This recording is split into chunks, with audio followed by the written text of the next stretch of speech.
Today is Armistice Day, and if I've done everything correctly, then this video is set to go out half an hour before the 11th hour of the 11th day of the 11th month. We will remember them. And I'm not sure why I'm making this video, really. I'm not a veteran, I'm a complete civilian. The only thing I'm a veteran of is poor life decisions. First generation in my family to not go into some kind of military or government service. Everyone else before me has either gone into the police or the military in one form or another, whether they had a choice or not. And I've trained the military, and I've worked with them as a civilian, as a trainer, a contractor, and I've worked with a lot of veterans, and I have a lot of veteran friends. And Remembrance is it's an interesting tradition because everyone's got their own flavour of it. One thing that annoys me, is it annoying? I don't know. It's just something that just makes my eye twitch slightly, is when I see every side of a political argument all claiming that their ancestors and my ancestors and our collective ancestral heritage died in battle to defend whatever their version of the political argument of the day is. And the bloke on the other side of that argument claims exactly the same thing. But when I speak to veterans, when I speak to friends, and when I speak to people about their time in combat and their time fighting,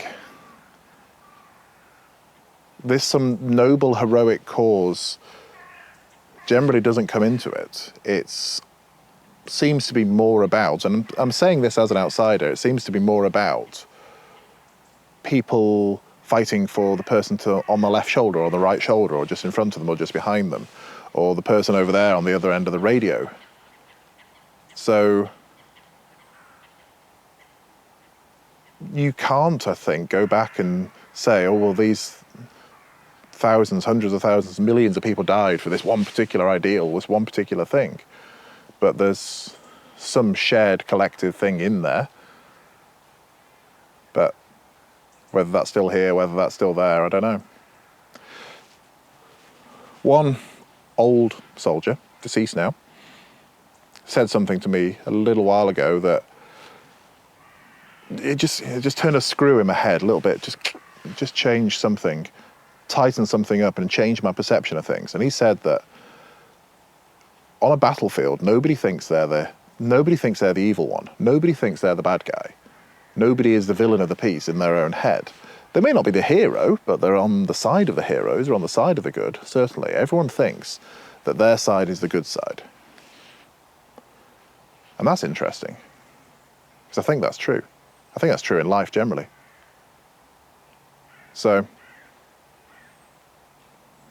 not a veteran, no particular close familial military connection immediately, but I'll be wearing my poppy, a lapel pin.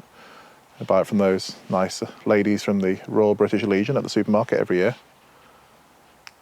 And whatever you're doing for your Armistice, for Remembrance and No Tomorrow, however you're celebrating, mourning, remembering, whatever you're doing, I don't know, maybe add that in.